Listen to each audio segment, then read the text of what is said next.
welcome to the first episode of CatavanCast, a podcast about van life with a cat. I'm Ben Dunn. I'm Frey Ejaz. And asleep on the front seat is Dargo the cat. We're currently recording this. We are near the small town of Asopos in southern Greece, which is just south of Sparta. Mm-hmm. And obviously we are in lockdown. Yeah. Have been for... nearly 6 weeks now, I think. No. 5 weeks. About 5 weeks, yeah, I think. It's all tending to blur together. What day of the week is it? Tuesday. We do have a day calendar, which I'm supposed to change every morning when I make tea, but I've been forgetting to do that, so I have no idea what day we're on. But yes, we decided to start a podcast. This point of this podcast is really to help people who may be thinking about travelling around in a van. Yes. This isn't so much about living. It is about living in a van, but not in the sense of still going to work every day. Yeah. Things like that. So, September 2019 was when we departed. Yes, so September 2019 is when we left the UK after having left our complete lives behind, really, because as you said, we're not just living in the van, but working where we are and all that kind of stuff. So, start at the beginning, shall we? Well, no, just a brief thing of what we've done so far. Just a brief thing. So obviously you were made redundant, and then I quit my job. We both gave up our separate residences, fit as much as we could into this van. So we left the UK at the end of September, and since then we've visited 21 countries. We went to Russia, then we went all the way down to Morocco. We came back to the UK. Back to the EU. We got back into Europe when this whole coronavirus thing was just... people were talking about it. It wasn't that big of a deal. It then became just one small area in Italy. By the time we got into Italy, it was starting to become a bigger thing, but still very much contained in one area. Yep. We then got worried that we were going to be stuck in one place in Italy, so we legged it to Greece. And now we're stuck in one place in Greece. We came to Greece because we literally could not drive back to the UK from the south of Italy. No. Because of the northern regions and the borders were being locked down. And we came to Greece. We were coming to Greece anyway, but Greece, at the time, and still, is one of the lower risk countries for dealing with it. Yep. At the time, they only had one case, and nothing was shut yet. And even we still couldn't get home from Greece anyway. Enough borders were closed or closing. We would have got stuck somewhere on the way. So we stayed here where it's warm. Yeah. And people are friendly enough. But no, so the point of this initial episode, at least, is to give an idea of what we had to do in preparation for this trip. Speaking personally, I don't know about you. We both did our own sort of research. I would have really liked something, just one place where say, right, we decided to go travelling for a year, 12 months, however long, in a van. This is what we had to do. This is how much it costs. This is how much how much money you can expect to be spending. There was no real guide like that. No. There was just lots of people saying, "Oh, well, we make money through YouTube." And it's like, okay, but we're not. So, how much did it cost you to do that? And exactly. People seem to be very cagey about that side of things. I think even nowadays people don't like talking about money. So nobody gives a straight answer to how much do you live on. No. But that was the most important thing for me to find out. Yeah. But you had a friend who'd done something similar to this, hadn't you? Yeah. So a friend of mine from work, she'd spent, I think, 6 months travelling around Europe with her partner in a motorhome. It wasn't a camper van. It was a... I didn't know that. They'd bought a motorhome. Okay. Beforehand. Sorry to interrupt, just before we go forward. just to make the difference clear, because I didn't realise it was an important difference. Between a camper van and a motorhome. Yeah, they're not interchangeable. Obviously, a motorhome is a purpose-built vehicle. You've seen them, the Winnebagos. They're the big white. A Winnebago is the extreme example, but they're the big white. It's clearly a vehicle someone lives in. Yeah. So I mean, I'm looking around now. What's a Hymer is probably the most popular brand. Yeah. Certainly. Got Adria over there. But they're the bit you look at them, and there is no doubt in your mind that is a rolling accommodation. Yeah, they are coach built. That's the official name for them. Basically, they are coach built motorhomes. So the chassis and engine and cab are from a commercial vehicle, but from the factory they've had a habitation area built onto them. Yeah. They were never meant to be anything else. No. Whereas a camper van, or a camper, sorry, I emphasised the van on that bit.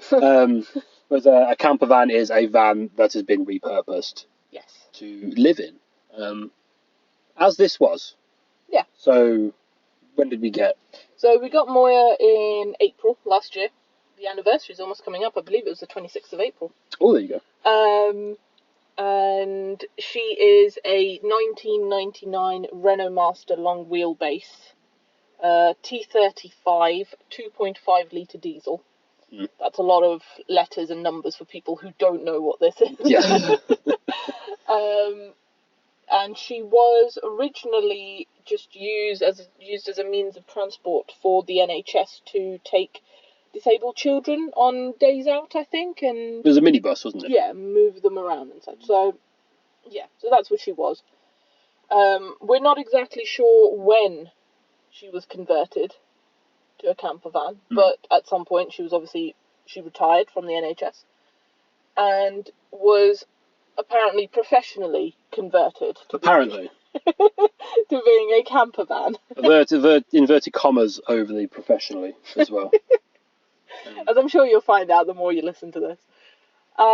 Just to get this off my chest, the plug hole in the bathroom is at the highest point of the floor. The floor slopes away from the plug hole. That's how professionally. That's not at all a gripe that you have with the maker of this van. But yeah, so at some point she was converted, and mainly from what we can tell, especially the couple that we bought her from, she was used for weekends away to Scotland and Wales and things like that. She was never used for anything longer than a weekend away. No. And it served their needs perfectly fine. Well, it was ready to go for weekends away. Yes. There was a tiny 5-watt solar panel on the roof. There was a propane gas system installed. And it would, it's perfect. It was livable in, but not for permanent residence. No. So we had to make some changes to it. The biggest change, the most important change we did, though, was painting over all the gold bits. Oh my god. This van looked... So there's a spare wheel cover on the back, and that had two interconnected love hearts. One with St. Andrew's flag. Yeah. And one with St. George's flag. Yeah. Excuse me. So we peeled that off and found some equestrian security firm's phone number underneath. Which was still better than the love heart. Better than the love hearts. We had that covered over. But yeah, we'll get more into the changes we made later. So again, the purpose of this episode, really talk about what, especially looking back, I suppose if there's anything, I feel we did all the right things. Mostly. Yeah, there's some things we do differently. Yeah. But basically, I'll say basically far too much. I'm going to be increasingly aware of that. But when we got the van, she had a toilet, a cassette toilet. She had a shower with a sink in a separate enclosed bathroom. There's a kitchen which has a gas hob, 3 hobs, and a grill. Yeah. There's a water heater. There's a sink. There's a fridge and freezer, which is it 3-way? Yes. Yeah. So that either runs off the battery, the gas, or the mains electrics. Mains electrics. Yeah. There was an external electric hookup point. Yeah. So you can plug in a campsite, which runs the certain plugs in here, which will only run when it's plugged into the mains. But it wasn't quite enough for what we wanted. No. So I suppose we need to start really with what we felt we needed to do to the van for living in it. Yeah. I think the big one. Now, most of this we did get done professionally. Yes, purely because neither of us were at a stage where we felt comfortable enough with our own handiwork to be able to do it. And I think that's one thing that I was going to mention is people can go two ways about entering van life. One is that they start completely from scratch and they learn everything as they go and they do it by trial and error or whatever. Some people have the knowledge anyway. Yeah. Or you do it like we've done it. So we've bought something, we've slightly tailored it to meet our needs, but it was practically ready to go. We didn't have to do that much, and we've learned what we want to do and how things work and everything like that by actually doing it. Yeah. So we can now go back and, like we're doing, talk about it and look back on it. Yeah. Whereas if we did, because we already talk about stripping this out and starting from scratch. I suppose it's the same as you can buy a pre-built PC. Yes. You can sit and do it. I suppose the big advantage of doing your own van is sometimes we have issues in here, and where's this connected? Exactly. Because we don't know. But it should also be pointed out that the gas system and the electrics, when we took them to get done by the professional, the guy who does these sort of things for a living, was shocked at the state of them. Yes. Not literally with the electrics. Hopefully not. But the... Well, we were shocked. Not so much the gas. The gas system, because that's what I had the least amount of knowledge about, seemed okay to me. Yes. Like, the canister wasn't secured in place. Yeah. But other than that, it seemed okay. Yeah. The electrics, from the moment even I looked at it, I was like... There was a mess of wires. And they were all the old colours as well, weren't they? There was no colours.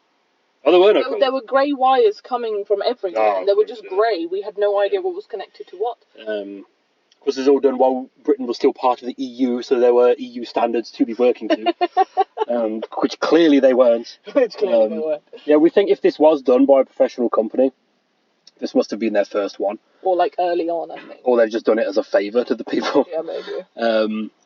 But so, yeah, obviously the biggest hurdle, which we can't really give advice about, for giving it all up to go and travel.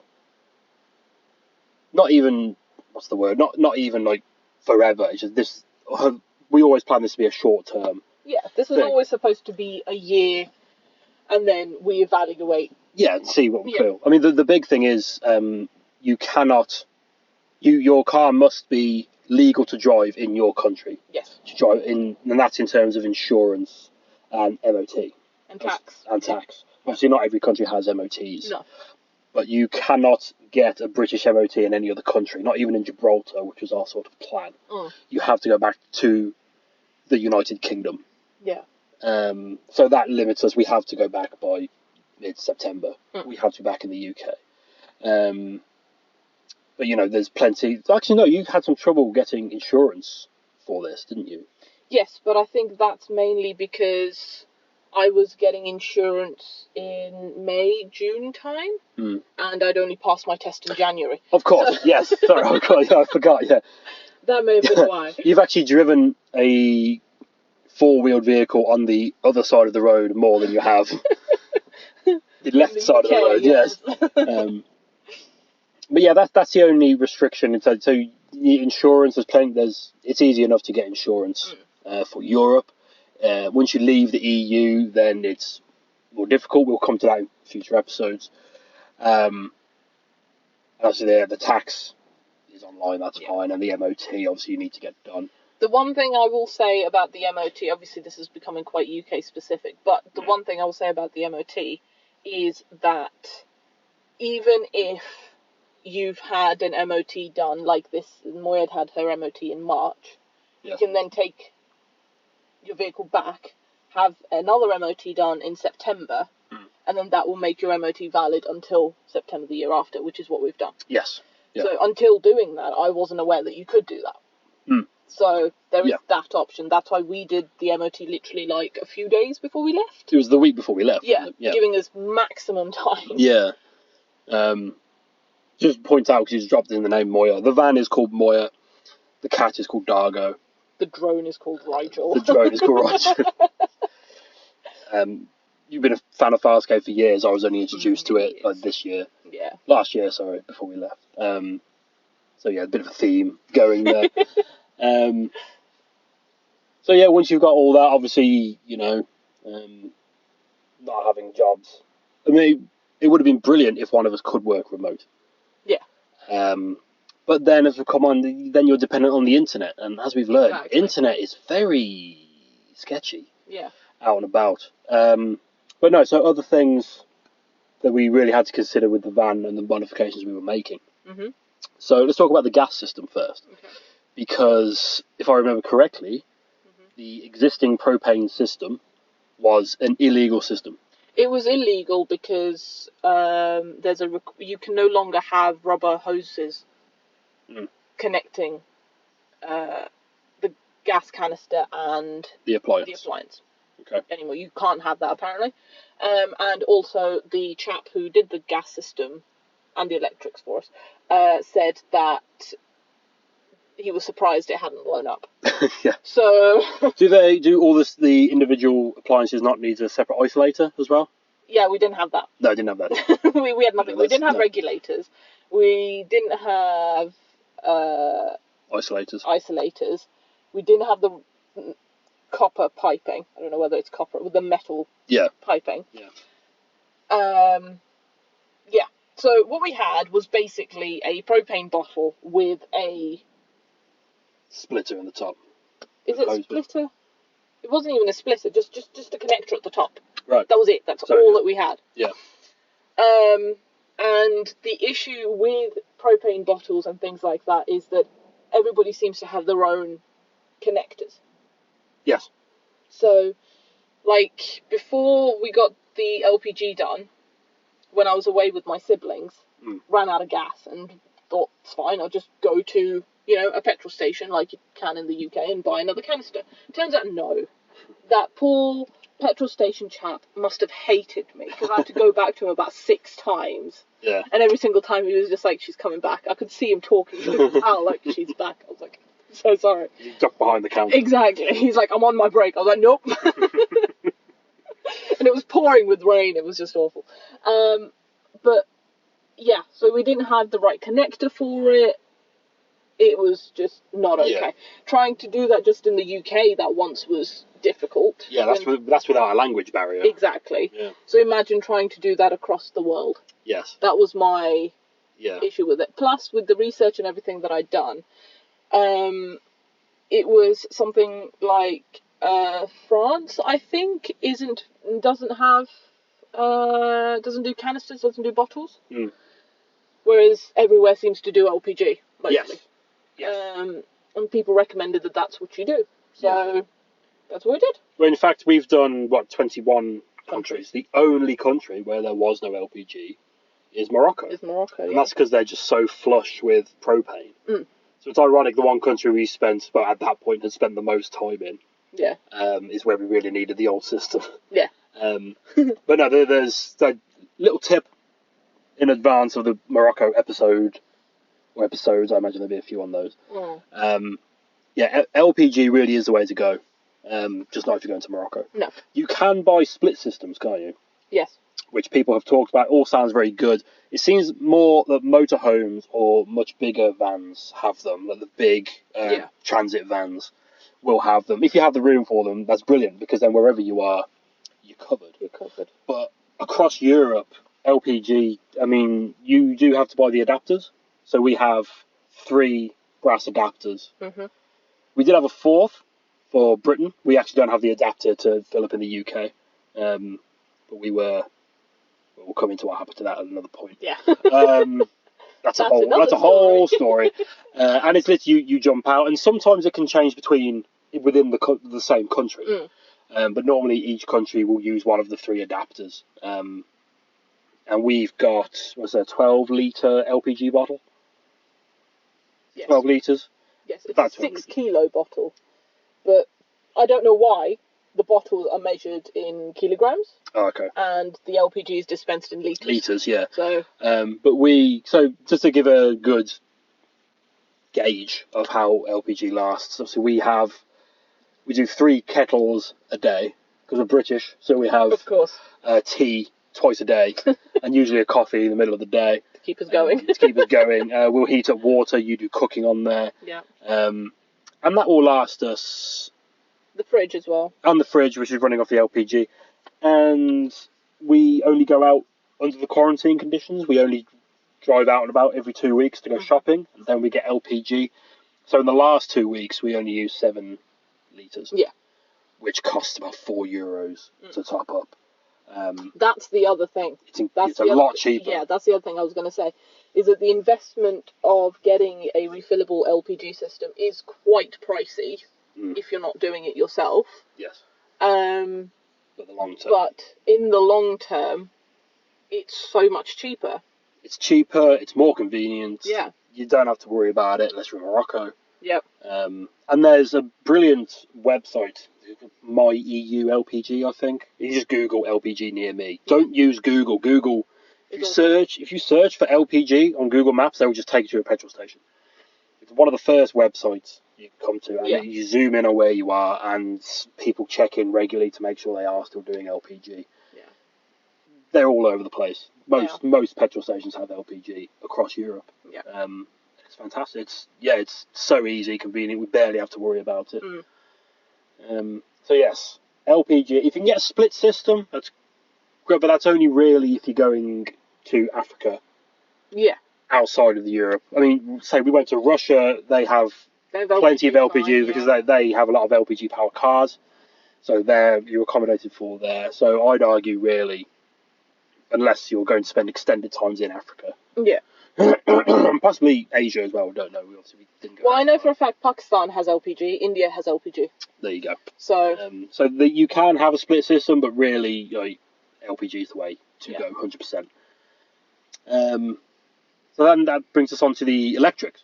Yeah. And so there was a 5-watt solar panel on the roof, and in here also there's a DVD player and TV, sort of folds down from the ceiling. So it was enough to power that and to power the lights. The lights in here are a dreadful power drain. They're awful. They're awful. The first thing we do when we get back is just buy some LEDs and swap them out. I tried. Awful. Before we left, I tried to get LED... bars. Yeah. Yeah. For them, but I could not find them in that size. Oh, we just swap out the whole thing. I think so. There's only a 5-watt. I think there was only one leisure battery. Yes. Which again is fine if you're coming out for the weekend. 5 watts. I mean, it's smaller than this table. It was about the size of a laptop, isn't it? If you make a laptop square, it's about that size. It's still up there now, but I don't think it's connected. No. Because it was siliconed in place. Like most things. Like most things in this van. So no, we eventually settled on. We have 2. Let's see if I can get this right. Go on. 120 watt solar panels. Yes. Giving us 240 watts. Yes. Because I can do maths. Well done. And they are connected they go down into, they're feeding 2 leisure batteries. Yeah. Which do charge off the engine as well, when the engine's running. Yes. Is that right? Yes. It's got a split charge system, that's what that's called. Split charge system. So, if you're driving, you don't need the solar panels. If you're not driving, like we're not at the moment, the solar panels are our friend. Yep. And what you say, how big are the batteries? 130 amp hours. Each? Yes. They are lead batteries. Yes. Which means that you can't... Only 50% of that 130 amp hours is usable. Yes. Because if you drain any further than 50%, it starts to damage. Yes, which we think we may did. Have done, yeah. Because we have the solar panels came with this display, didn't they? Yes. Yes, they come with an electrical display, and it tells you. No. Sorry, the charge controller. That's a separate Oh, the charge controller. There's a separate bar, yes. Oh, okay. Yeah. So we have a charge controller. I'm looking at it now. It's a 100 amp MPPT charge controller. That's very specific because there's different kinds. Okay. And that it just has 2 little USB ports on it. On it, which will charge up. It's a slow charge, but it charges. And it basically just tells you, at the moment it's telling us that it's getting charged off the solar because it's sunny. It's relatively sunny. There's a thin layer of cloud, but it's pretty sunny. And it's telling me they're generating 14.1 or 2 volts of electric. And obviously, at the moment, the only things plugged into it are 12 volt. Yeah. So it's charging up quicker than it's outputting. So that's not a problem. It also gives you a level for the battery, so at night, and it will tell you when it's no longer getting a charge anymore. Yeah. And it gives you a level for the batteries. We did have a rainy day in Germany where we both had our laptops plugged in. Yeah. And we ran the batteries down a bit too low. So we both were sat there all day gaming. Yeah. All day. Don't do that. No, don't do that. Yeah, so the battery level went down. It's out of 5. It went down to 2. We then turned the engine on for a bit to pump it back up. So it will still go up to 4, but the final bar doesn't last very long. No. So we have negatively affected the charge capacity of the batteries, but not to any point that it affects us. But we also got an inverter for these, which comes with 2 240 volt plugs on the front. So if you wanted to, you've got a little sewing kit. You can plug that in there. It also comes with 2 12 volt plugs in the back, like cigarette lighter plugs. And like 4 USB plugs at the top? Yes. USB sockets? Yes, that's right, yeah. And we don't even have to, the 12 volt outlets will work without you physically turning it on. Yeah. As long as there's a current, as long as it's plugged into the batteries, it will run. It will charge on the 12 volt. And we got that. Well, I'm glad we've got it because they're good. They're dependable 12 volt plugs. There were several 12 volt plugs already in here, but they're all running off. Yeah. They're like extension multi-sockets, and you cannot run something. But you can plug your laptop in to charge off them, but as we found out, if you try to run the laptop, even just idle, just have it on while it's charging off one of these things, or even the cigarette lighter in the front, that blew the fuse under the bonnet. It draws too much power. So that's another thing you've got to be quite careful about when buying a laptop for something like this, because the laptop you originally had, that wouldn't charge off the 12 volt. Yes, well, when we got the electrical system done at that place, the wife of the guy doing it asked why we wanted an inverter. We said I have to plug things in like this and that on laptops, and she said, "Oh, you shouldn't plug laptops into them because it's converting something like, because it's something to do with sine waves, AC to DC, things like that. Like, it will work, and they will charge off it, but the adapter in the charge cable crackles, like a very very quiet sort of noise. The laptop I had when we left on this trip, the 12 volt adapter I bought would not work. Through reasons we will discuss in the future, I ended up having to get a different laptop. Luckily, that does work with a 12 volt adapter. That will take a charge. So I don't think it does any damage to the laptop. I think it would just destroy the adapter before the actual laptop. And I've never had any problems for the 3 weeks I was using it. But after prolonged use, who knows? Yeah. And that's it. The whole electric system had to be redone. So we have an electric water heater. No, we don't. Sorry, we have a gas water heater. We have an electric water pump. Yeah. The fridge can run off 12 volt. 12 volts. Yeah. But that's too big of a drain. Yeah. So your 3-way fridge should never be directly used from your leisure batteries, purely because it will drain them far too quickly. Yes. And damage everything. So what the system that we have at the moment is that if we want to use the 12 volt to run the fridge, it's linked directly to the engine. Yes. Which has plenty of power. Alternators put out way in excess of what you need. What you need. Yeah. So you turn the engine on, and then you can turn the fridge on to 12 volt. Yes. And it won't come on unless the engine is on, and it will go off by itself. Yeah. Soon afterwards. But we're quite diligent and turn it off ourselves just as soon as the engine is off. And that works quite well, actually. Yeah, especially if you're going on a long trip. Yeah. It saves on the LPG a little bit. Exactly. And it does work quick, because the thing with the gas system, which we didn't realise quite a way through this trip, is that if you're at too much of an angle, the gas won't work properly. I won't pretend to understand. I used to work with a lot of fridge engineers. Maybe if they're listening, they can tell me why it doesn't work properly.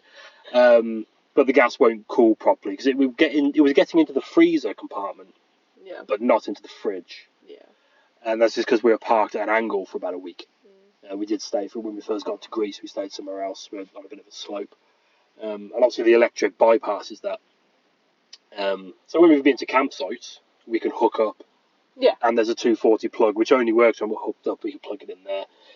That's fine. But yeah, basically on long trips, we just give it a quick Arctic blast. Or just when we go to the shops, whenever. Yeah. But as long as we're not on perfectly level ground at the moment here. No. And it still keeps things cool. It's difficult to tell sometimes, but you put a can in there. Yeah. And you can tell when you take it out, like, yes, this is being chilled. So that's it. We do have a shower in here. It is a bit cramped. The whole bathroom needs reorganising, I think. Yeah. That's without the whole floor debacle. The bathroom is the largest I'd seen on any camper van or motorhome. Yeah. Personally. That's why I liked it. Yeah. But practicality-wise, it's a bit of a pain. Yes. Mainly because, as you said earlier, the drain is at the highest point of the floor. Yeah. Therefore, draining is just not happening ever. Yeah. Well, when you have a shower, you then need to spend 10 minutes with a window squidgy thing shepherding the water up a hill. Shepherding the water up a hill. Okay. But no, other than that, there's a sink which drains away. The other thing with this van, now there wasn't any room for us to add a system for this. There's no grey water tank. We have something we did miss out. We have a 100 litre water tank, which is just a water butt with a pump stuck in the bottom of it. But it works fine. Fantastic. It works fine. What food hygiene rating is that? But there's no drain water tank for us, so we've got a collapsible bucket. Yeah. Which we have to put under the drain. That's for the sink and the shower at the back. Which is a pain, but there's plenty of places which we'll get to. A lot of other countries have free motorhome rest areas, which have drain pads which we can go on, and then you haven't got to worry about it. Yeah. Bit of a pain in the arse, but there's physically no room under here. Everything needs sorting out.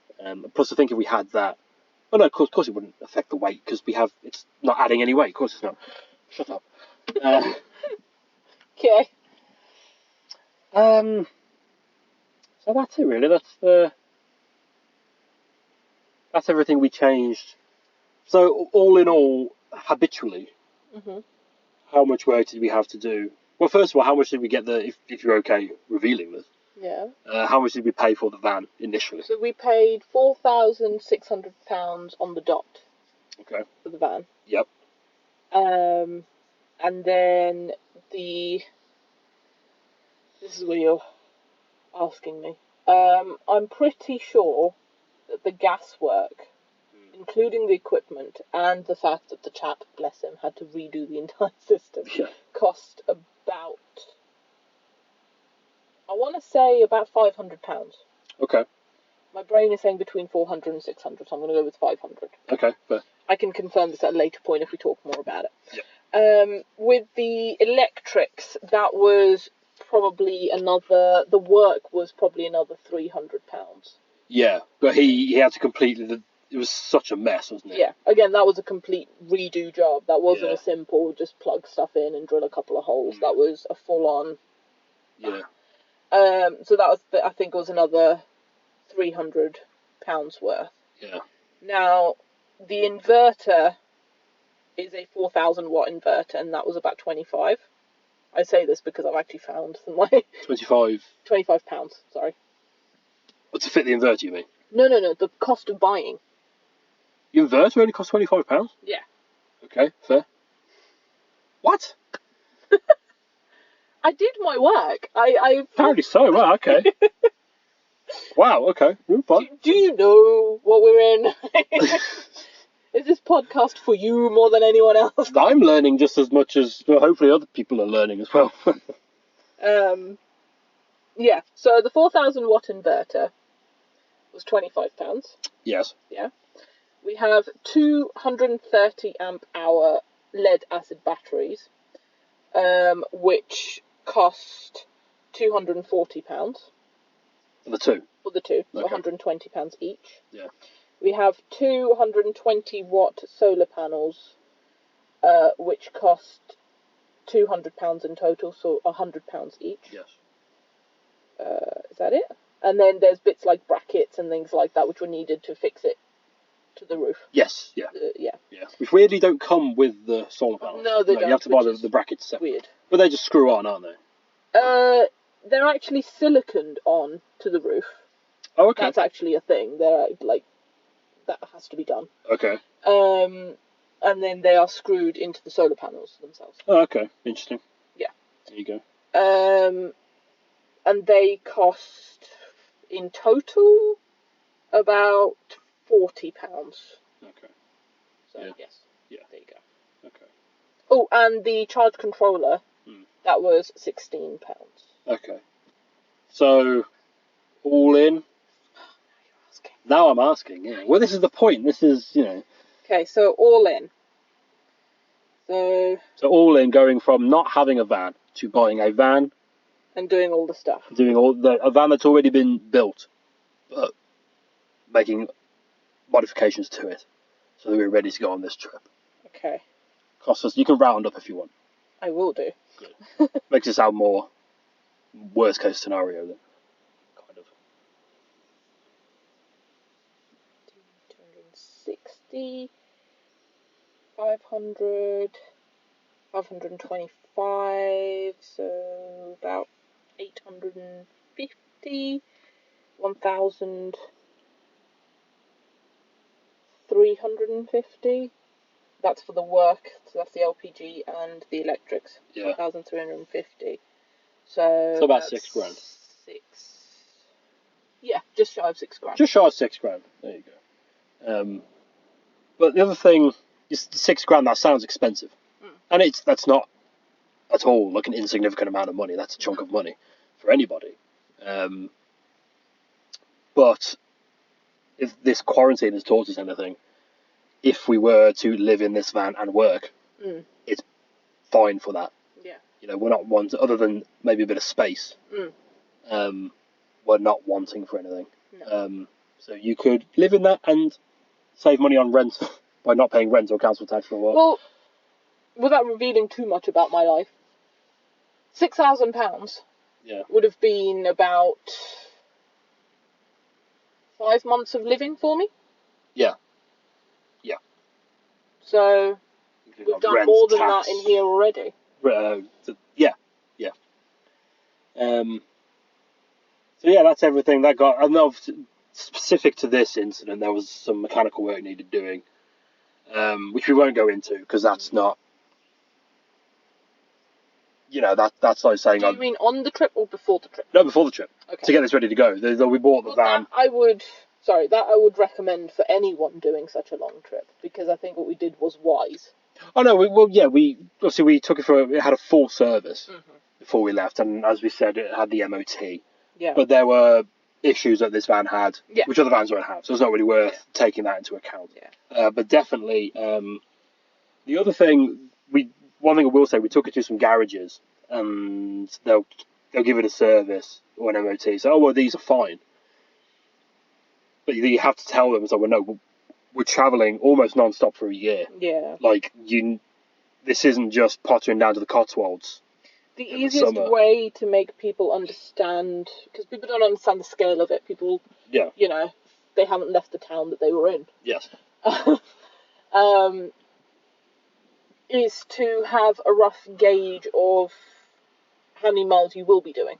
Yes. So whenever I went and spoke to a garage person, I said we'd be doing 30,000 miles. Yeah. In 1 year. Yeah. At least. And immediately they're like, oh, okay, right. Now you need this. Now, you're going to need this, this, and this. Which helps. I mean, so far we've covered half that, I think. Just under half. Yeah. Yeah. Yeah, that's about right. Yeah, so that's the sort of ballpark. I say that, I mean, obviously that amount varies wildly. Doing the van up yourself, then you need materials. Knowledge. That's my main hang-up about it, is knowledge. But, you know, so that's how much it's just from buying a used camper van and doing it up where it needed. So that's your initial cost. And the other thing, which was really more worrying to me, I think, was how much it will cost ongoing to do it. Yeah. So if you have a job where you can work remotely, fantastic. You have a lot less to worry about. But neither of us did. Neither of us were employed when we went on this trip. No. So we needed the budget. We did. And we did start working on a monthly budget. But we soon came to realise that just mentally, it was a lot easier to have a weekly budget. Yeah. Now, this is I feel our budget is probably larger than it needs to be. But that's only because we were travelling so much at the start of this trip. I see what you mean. Because we were spending a lot more money on fuel. Yes. Than someone else might want to. Yeah. So just going over it quickly, we left at the end of the UK. The UK. Sorry, we left. Technically true. We left the end of the UK in Spain. Spain? September? Oh no. Start again. I had to go back to bed. Start again. Have you had your coffee? I have had my coffee. We left the UK at the end of September. Yes. Knowing that we needed, because we had Russian visas, which we'll get into when we get to the Russia episode. Yep. We had to be in and out of Russia within the month of November. So we had to drive, and before then we wanted to go basically up to Oslo and then across to Russia. That was the rough sort of guide we had. So we were moving pretty quick. So in the first 2 months we'd done Northern Europe, north of Western Europe, Scandinavia, and into Russia. And then from Russia we then went down to Spain and all the countries. So we did all the Baltics and then cut through the middle of Europe again. So in 3 months we'd done 18 countries, something like that. By the time we reached Spain, I think it was 15. 15 countries. Yeah, 15 or 16, we'd done a lot. I mean, we did the 3 major cities in the Netherlands in 1 day. Yeah. We drove around a lot. And we found that £250 a week did us. Yeah. So £1,000 a month. And that is everything. That's fuel. That's food. That's going out. You can't go to all the museums you want to. You can't go to all the attractions you want to. But we did have, what was it, like £9 a day each? Yeah. To get like a little treat. Yeah. So if we didn't buy anything special for a few days, that builds up. So that's £250 a week. That gives you a bit extra to enjoy yourself. But you can't go full tourist. No. That £250 includes £125 of fuel, basically. That was our thing. So that's why when you're saying that us moving around so much, us travelling at the pace that we were, means that we could have probably done it cheaper if we hadn't travelled at that pace. Yes. Because we wouldn't have had to buy fuel so often. No, that's it. If we were going somewhere and sitting in one place for 3 days at a time, we wouldn't need that much fuel in a week. But that's how we were doing it. The big thing, obviously, which also keeps that, to balance that, I suppose, is we did not stay in a campsite until St. Petersburg. Yes. Is that right? Yeah. That's right. And then after that, we didn't stay in one till Spain. Till Spain, yeah. Because, so fuel in Europe is, I don't think we've been anywhere where it's more expensive than the UK. Other than maybe Italy. Scandinavia. Oh, Scandinavia, okay. But it's all generally within about 40 cents of themselves. Yeah. It does tend to average out. Yeah, it averages about €1.30. Yeah. I'd say is a good average. Obviously, some countries are significantly cheaper, others are more expensive. But campsites are generally expensive in Europe. There are, we only found since we got to Greece, found a group of campsites where you can buy their book. Yeah. And they have fixed rates depending on, and a lot of them do have rates depending on the size of the vehicle. Whether you're a car with a tent or a big motorhome or a camper van like ourselves, and they charge per person. That can be per adult, and then children over an age. If you've got a dog, they might charge you more. They get expensive quick, and it's kind of a... Well, okay. Think about it this way. Yeah. So our budget was, other than cutting fuel out of our budget, yes, it's £125 for everything else. Yes. Food, public transport, everything. Frivolity. Yeah. Right. So if we then start adding up on top of that, say, £10 a night. And that's a cheap campsite. That's a cheap. That's a good. You are not going to find that price of campsite in Germany or France, for that matter. No. You're not. You're just not. I mean, Italy. Even Italy. Italy was about 23 a night was kind of the going rate. So just, cheap as chips, £10 a night. That's £70 you're adding. You're taking out of that 125. That's too much. Yes. It's way too much. Incredibly expensive. And as we've seen, there's no need for it. No. Which brings on to probably the most integral, other than the van and our willingness to do it, the most integral tool of this trip has been an app. The Park for Night app, which everybody knows about. Not the lady who we bought the van off of, but the chap's wife. She's the one who told us about it. Yes. Yeah. And we thought, okay, we'll have a look at that. I since looked to see if there were any alternatives, and this one, Park for Night, comes top of the list. Yeah, every time. All the time. It's free. You can get a paid version, which I have, which just unlocks some... you can plot routes and find things along that route. Yeah. You don't really need that, though. And it's all maintained by... There is some admin, so things do get checked, but when you upload a space, basically, you look at it, search in an area, and it will tell you all the campervan related facilities that other users have marked. Yes. So when a user adds a place, they do have to be checked by an administrator and confirmed. You can upload photos, they list with icons what facilities they have. And thankfully Europe, on the whole, is very accommodating to motorhomes. They have to be. They have to be. There are, some of these places are just car parks. Yeah. Some of them are, just a tarmac car park in a village. Others might be a car park in the woods. Others are a little lay-by just off a dirt track somewhere. Others, they vary all over the place. And a lot of them have no facilities. Other ones have water points and even water dumping places, like black water or grey water dumping points. Sticking out in my head, I think we were in Belgium, and there was a water treatment plant. Oh, yes. Had facilities for, and we just rolled in, and they're like, oh, yeah, over here, no problem, there you go, free.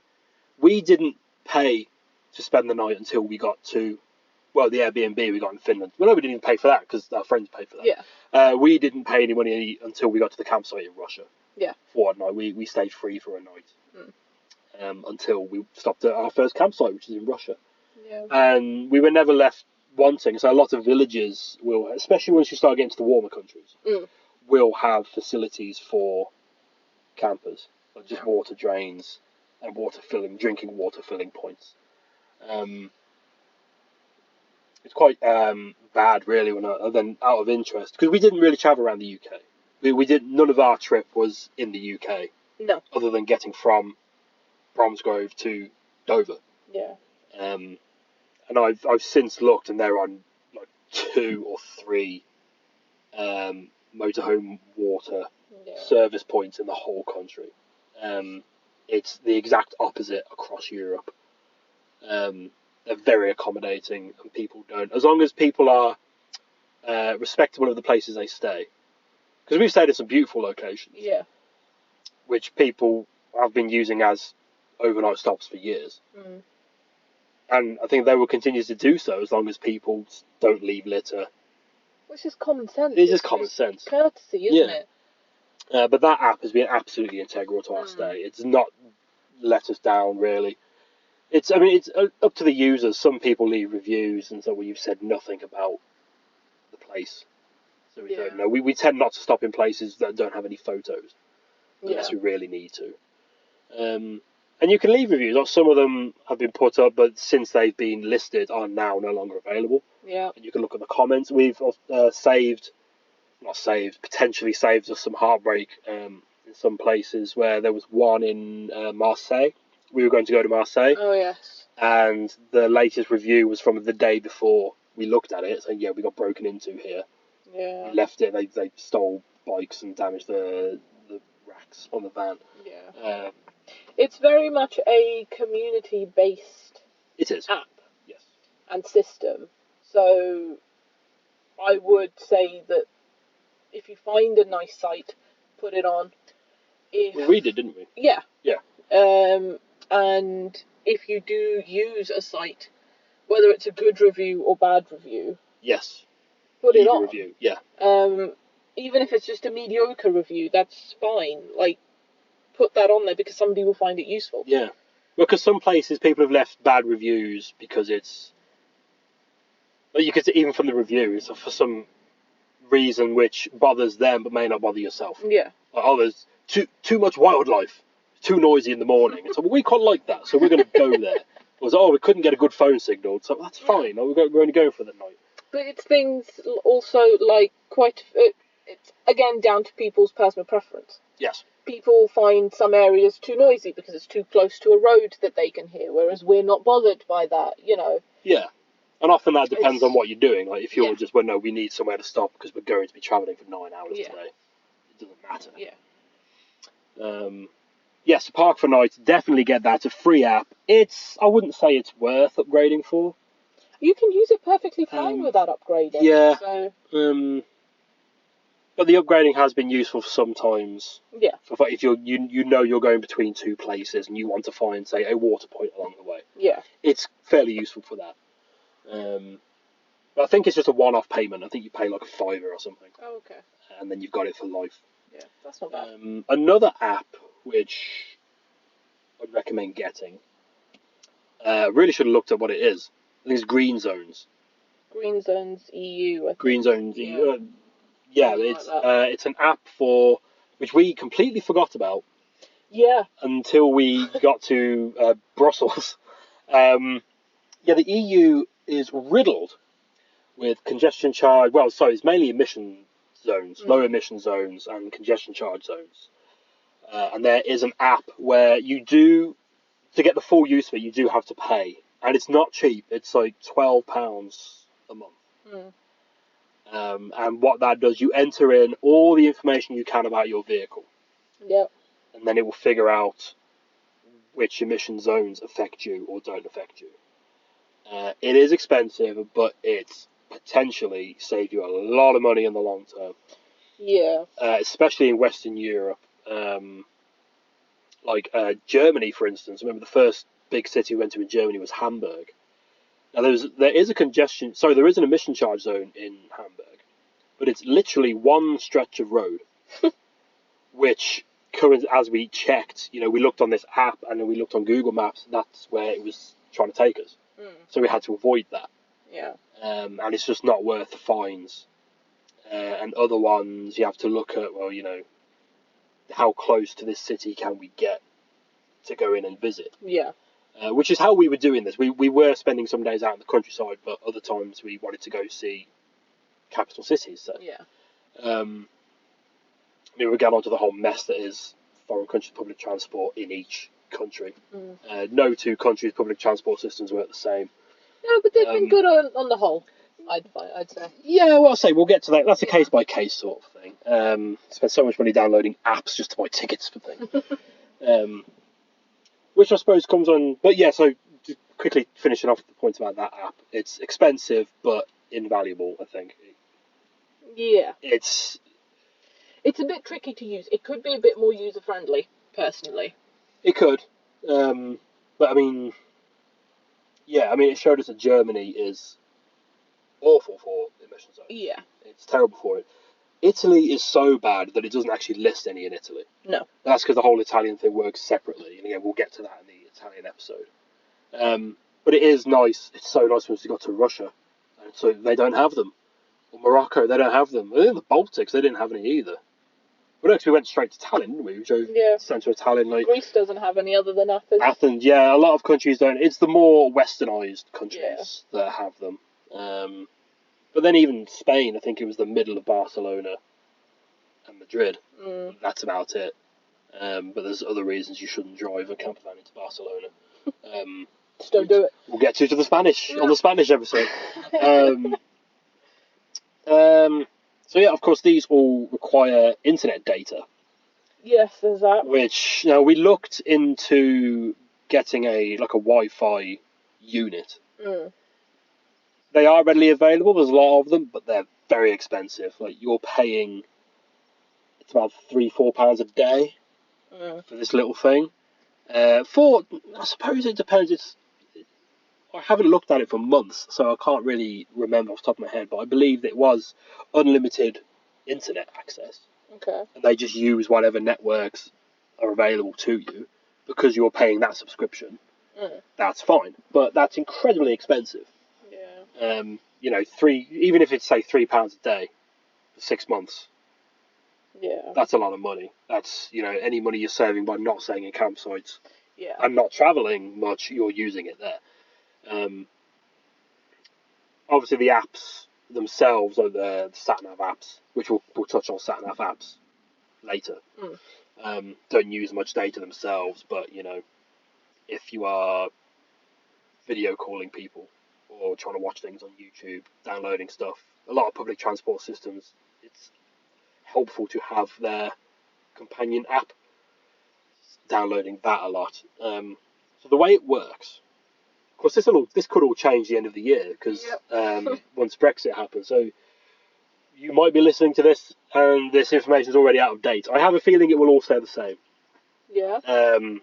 No, I don't have a feeling. I don't know what I'm talking about. I'm just optimistic it will stay the same. I think companies don't want much hassle.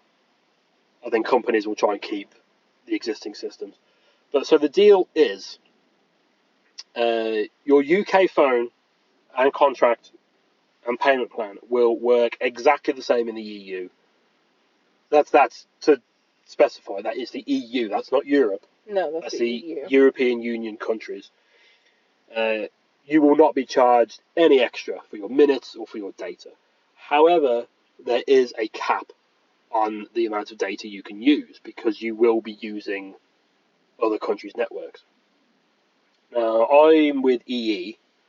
And I was in contact with them before we left. I was on a 20 gig a month plan. And they said, well, you could only use £15, 15 gig a month. Yeah. And then it stops. And that only applies for 3 months? Yes. Or 90 days. One of the two. And then it stops. You can no longer, you have to come back. Basically, for every 180-day period I think this is right, you have to be in the UK for 90 days to carry on using it. Okay. So after 90 days of being in the EU, they told me my service would stop. It never did. Yeah. After leaving the EU twice, I thought, well, maybe this is it. Maybe this is when they're going to start clamping down on me.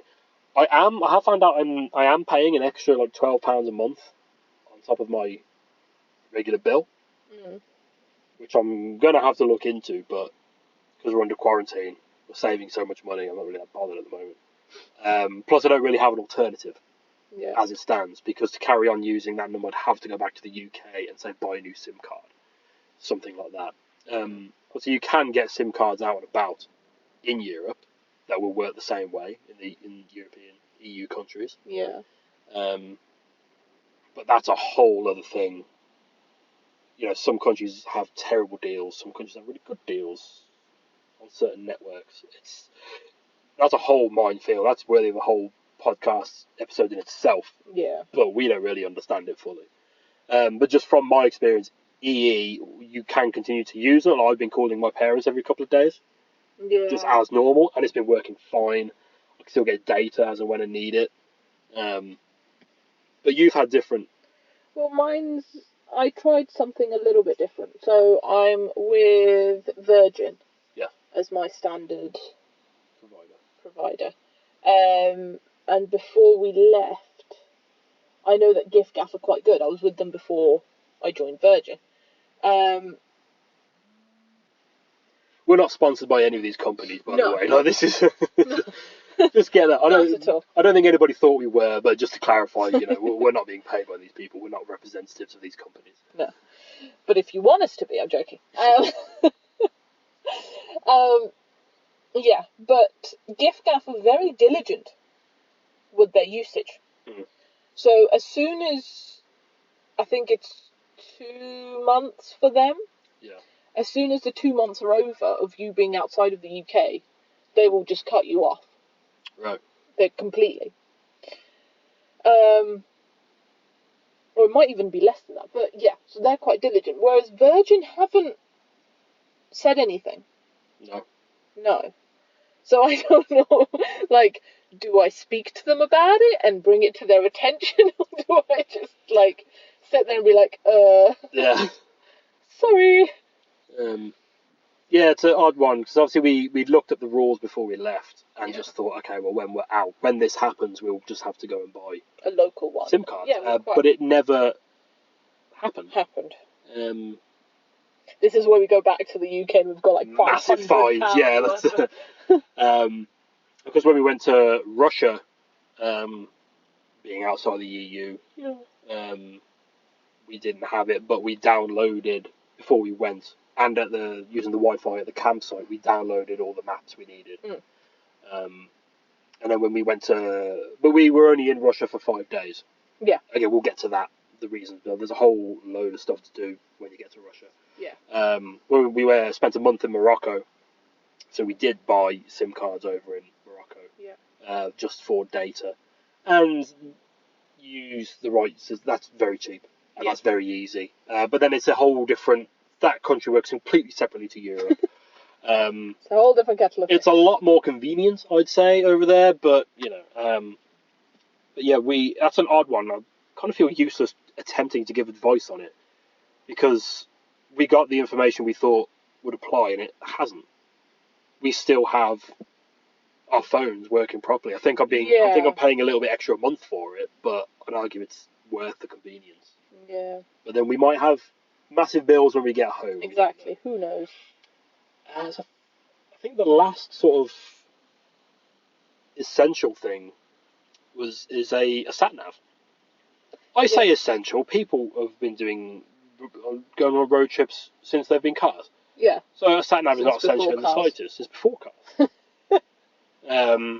You don't need a sat nav, but you need a sat nav. Yeah. If you want to use, so this Park for Night app, you can just find a place and it will open up your sat nav program. Yeah. And take you there.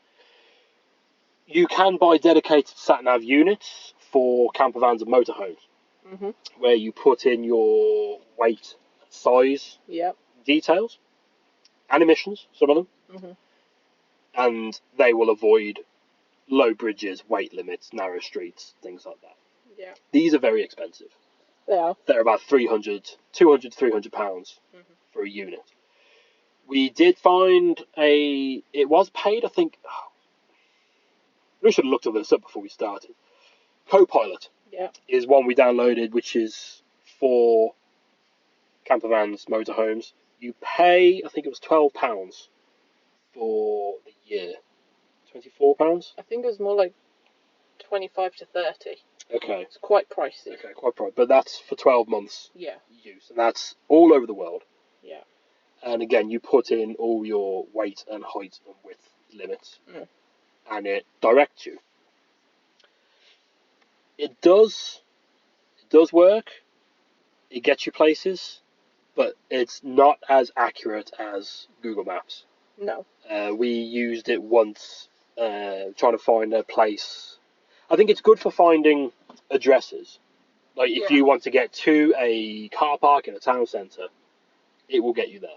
Yeah.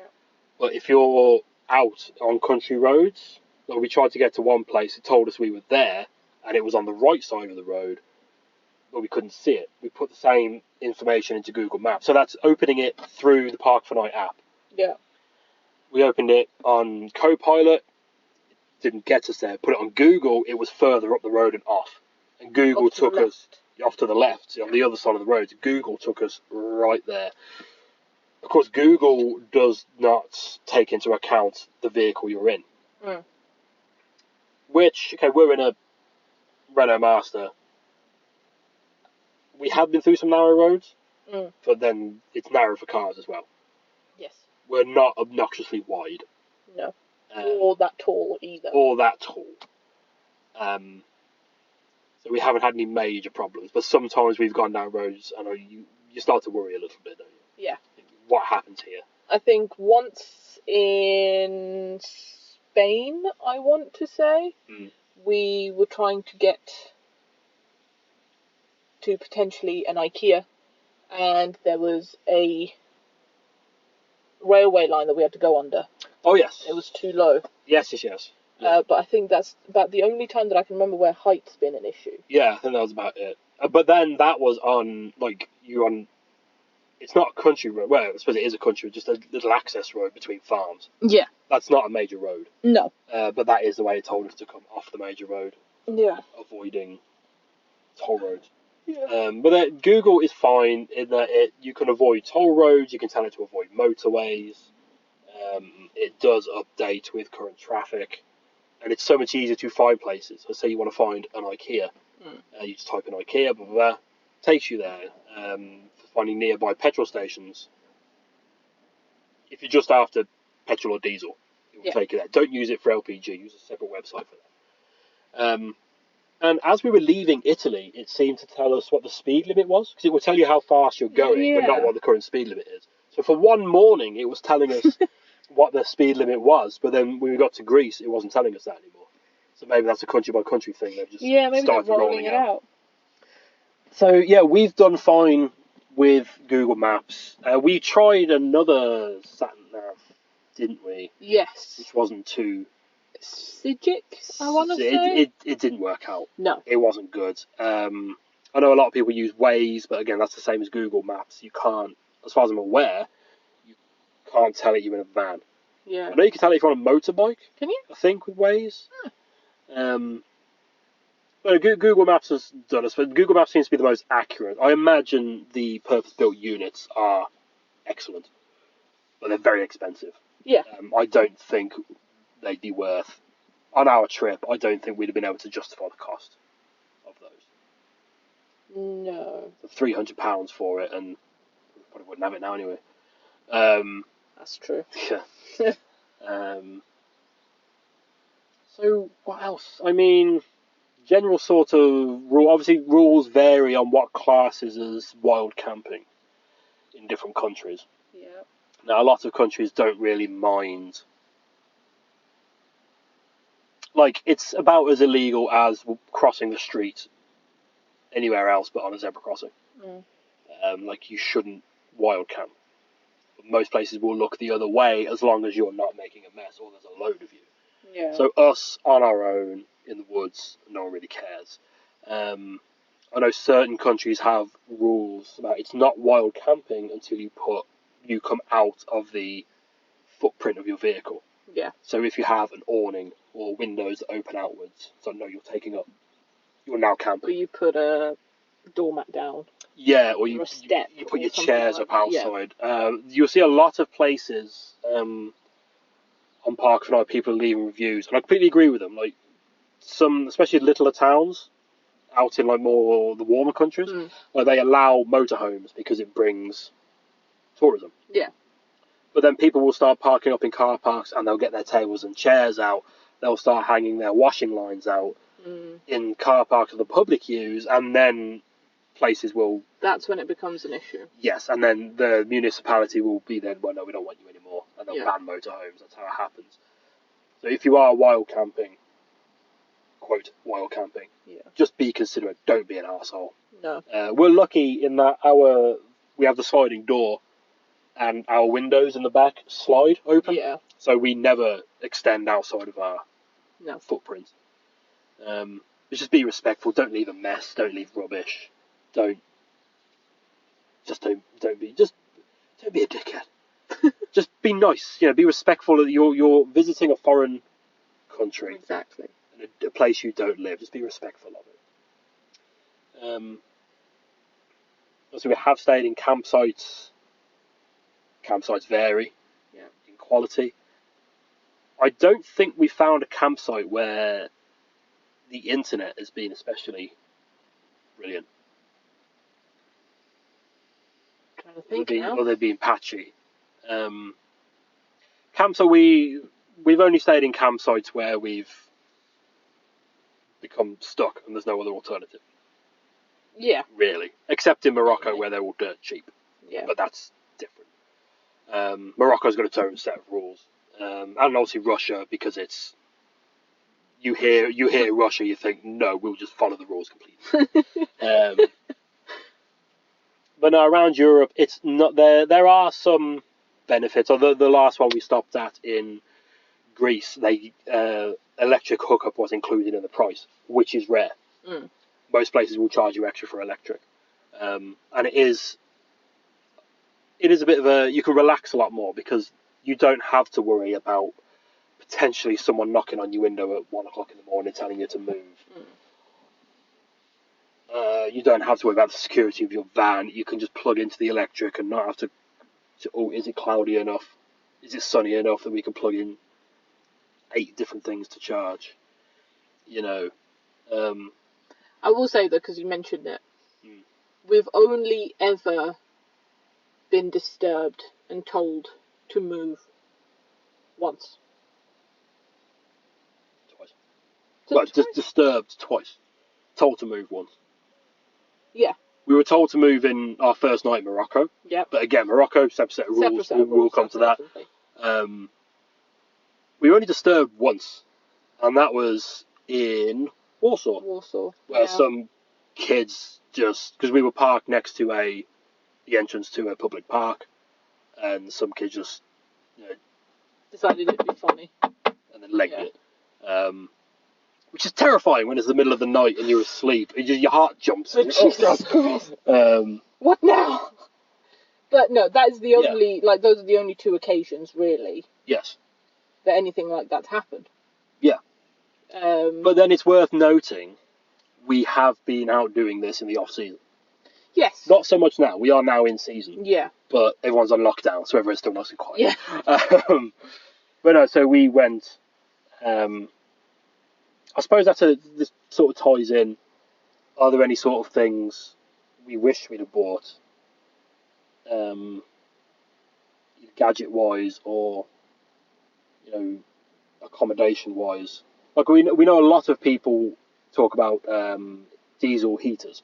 Yeah. Now, apart from the fact I don't know where we'd put one in here, they take up some space. Yeah. We managed. So we were up in Oslo. We actually went a bit further north than Oslo once we got into Sweden. Late October. and we were in Russia mid-November, or early mid-November, where we were getting -7 degrees at night. Yeah. It was not massively comfortable. No. But we survived without a heater. Yeah. We did create some sort of like screen system with towels and candles to keep heat in. We have the gas cooker, which generates heat. Yeah. So as long as you just keep the heat in the van, stop it from escaping. We ended up buying a big duvet thing in a market in Estonia, which we used to cover the cab. Because in our van, there's no divide between the cab and the living space. So that's just a big heat escape. Yeah. Which is great in this warmer weather. It's quite nice. We managed to keep it cool in here. But it's trickier to keep the temperature in. We keep the heat in. But there are ways. Without trying to sound elitist or anything, I suppose it depends how hardy you are about the cold. But to be fair, we were sleeping in, well, me personally, I had long johns on, top and bottom. It's actually a thermal shirt, not long johns over my top, a bit weird. In a onesie with thermal socks on and a woolly hat. And we had 2 blankets on us. Yeah. And it's very much like a cup of tea before bed, not because we're British, but because we just need some heat to go to sleep it's in. Warm. The cat was always coming in with us. Yeah. We're going to do a separate, because how long has this been going on for now? I have no idea. An hour and 16? An hour 16, okay. We will do a whole separate thing on travelling with the cat, because that's very specific. Yeah. And there's plenty to go into. There's a lot to go into bringing a pet with you, so that'll be on a different episode. But she was sleeping under the covers all night with us. That was our main concern, was the cat with the temperature. But we travelled around off season is the point I'm making. So I imagine in the middle of summer, some of these quiet, secluded in nature places might have been a bit more occupied. Very true. But I think it's balanced out with we're going to city centres, capital city centres, and there's no one around. No, that's true. It's nice and quiet. Let's say same with a lot of the parking places and the campsites. We've had no issues. Just roll up. Yeah, let us in, please. Thank you very much. Park wherever you want. The cold is an issue. So a diesel heater, I'm not sure how much they are. I hear a lot of people say don't buy them from China, even though they're cheaper, but they don't work. But I've also heard people say they do work. Yeah. We've managed without one, although we were looking for warmer. We were very much looking forward to getting to warmer countries. Yes. Well, the other thing, again, about this van is the way that it's laid out, the way that it's been converted. It wasn't made for cold weather. No. It wasn't at all. We have windows all over the place. Yeah. I'm pretty sure it's not even insulated properly. No. And I wanted to get one of those silver screen things to go around the cab windows, but we've never managed to find one. No. And things like that do help, but we've adapted. Yeah. You just hang up. We were using rope and tape and whatever just to make a curtain basically around the bed. Yeah. And lighting candles in a steel tin. Yeah. It couldn't spill. Safely, just to generate heat. Yeah. We have a little fan where we were blowing the hot air coming off the cooker into the bed area just to try and keep all the warmth in. Going to the toilet was horrible. But because it's such a small space, you could even a candle helps. Yeah. You know. Well, that's it. I think with something like that, I don't think a diesel. I suppose the diesel heater, whether you need one or not, is very case specific. Yeah. Like with us, I don't think, because we've got so many windows, I don't think we feel the benefit of it. I think we burn through it too quickly. Yeah. I don't think it'd be efficient. No, I can certainly see. There's certainly times I kind of wish we had one, but it wouldn't be as efficient for us as for. If you have a motorhome, it's probably got one in it. Yeah. Or if you've got a camper van with no windows, like a stealth van, you'd be a lot better off getting one. And if you've got a properly insulated van.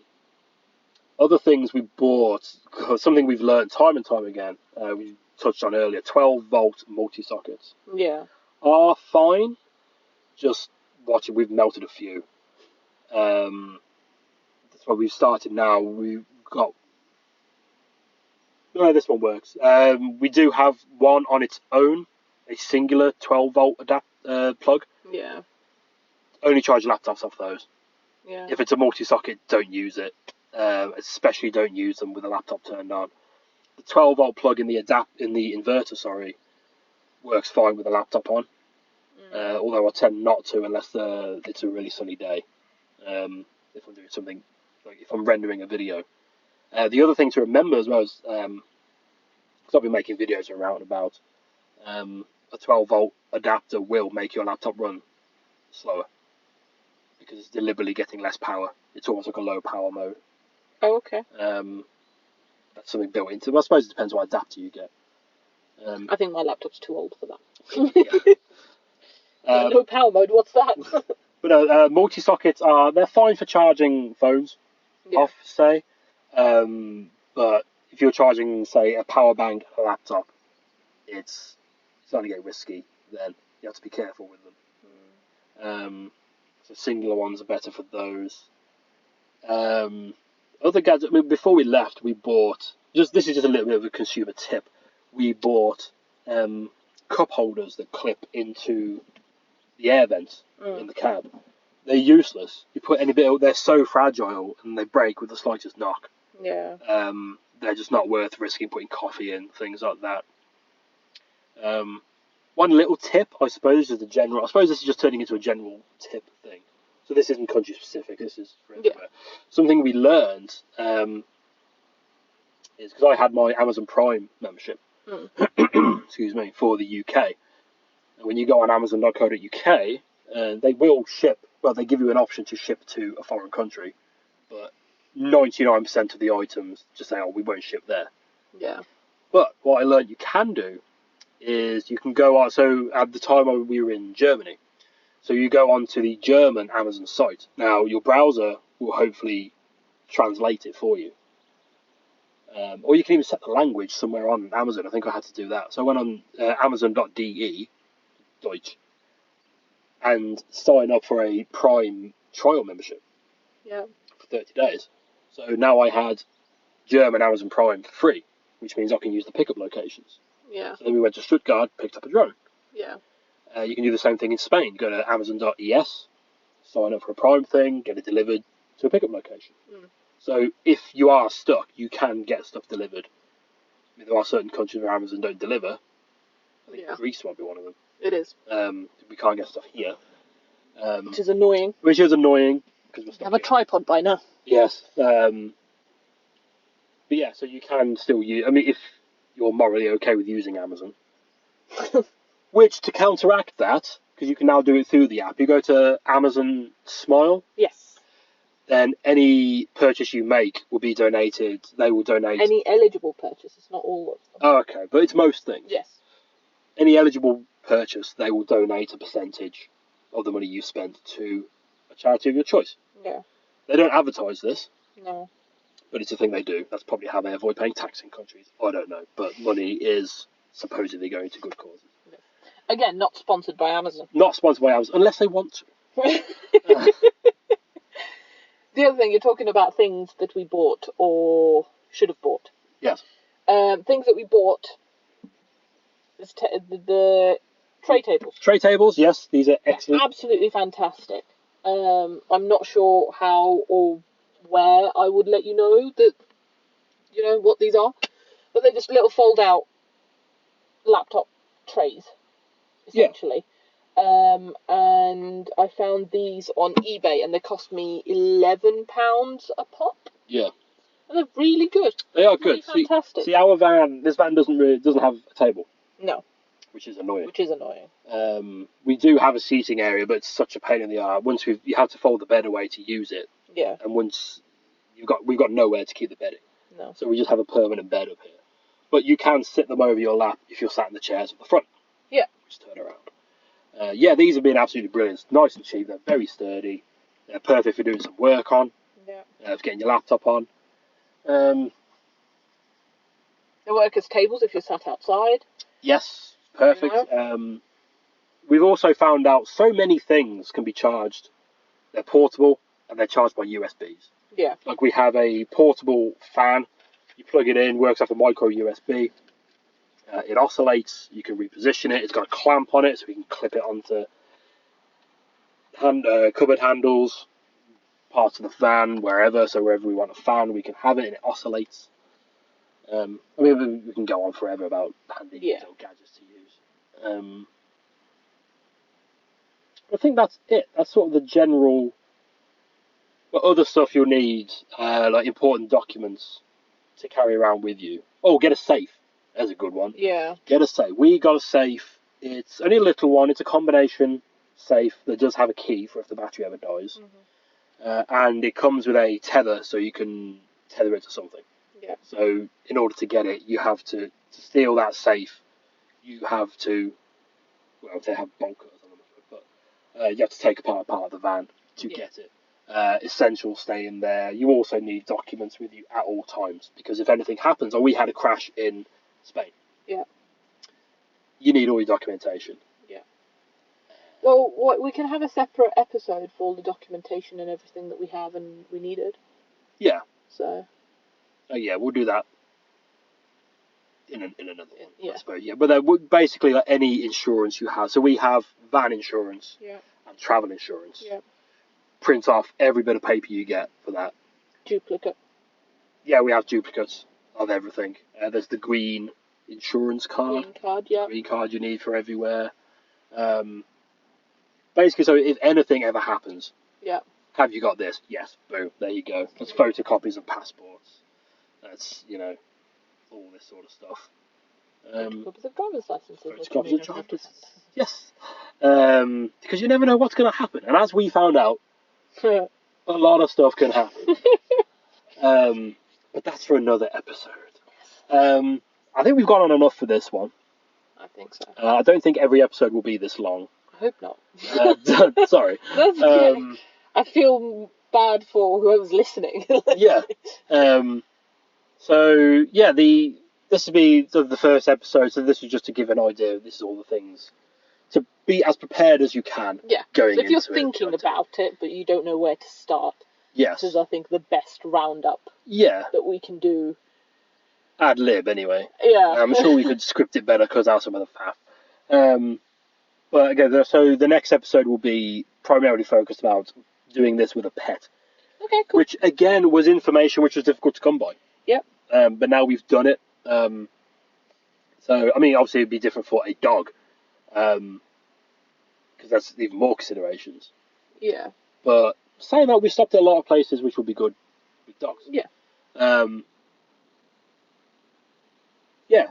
So we're doing it about bringing a cat with us, all the preparation to do for that. Future episodes after that, I figure the best way, because we've been to a few countries now, we'll just sort of go country by country, where we went, how it was for us, any sort of tips that we may think of, country-specific rules, any sort of highlights. So they'll probably be shorter episodes. I imagine this will be the longest episode, except for maybe like Russia and Morocco, which may be a few episodes, or just longer episodes, who knows. But yes, thank you so much for listening, if you are still listening. If you're still awake. Yeah, this is... Hopefully we're filling some sort of niche. And if you do have any questions about things you want us to cover, things we've done, let's say we'll be doing episode, it'll be on a country-by-country basis. Yeah. So if you have any questions about specific countries, or if you think we've missed information off here, feel free to get in touch. So we are on the social medias. So we have the Facebook, which is facebook.com/CatavanUK. Yeah. We're on Instagram, which is @CatavanUK. Yeah. We're on YouTube, where we don't have enough subscribers to have our own URL. So I'm not going to repeat it, but search for Catavan UK. It'll have the same intro on every video, the same intro music that this has. And our logo's pretty distinct. Yes, I believe you should be able to see our logo if you've got onto this podcast. Yeah. Should be up on there. There you go. I had to upload album art somewhere. Look for that, and that's us. And yeah, I suppose hopefully we'll see you in the next episode. We haven't figured out how often we'll be doing these yet. We'll just see. Whenever we can sit down and chat about stuff. Whenever we can sit down and chat about stuff. And maybe the cat will come and make an appearance one episode. But it's pretty hard to get her to make noise when she wants to. And she's asleep all the time. Yeah. And it's her adventure too. It is. It is. So yeah, see you on the next episode. Yeah, see you then.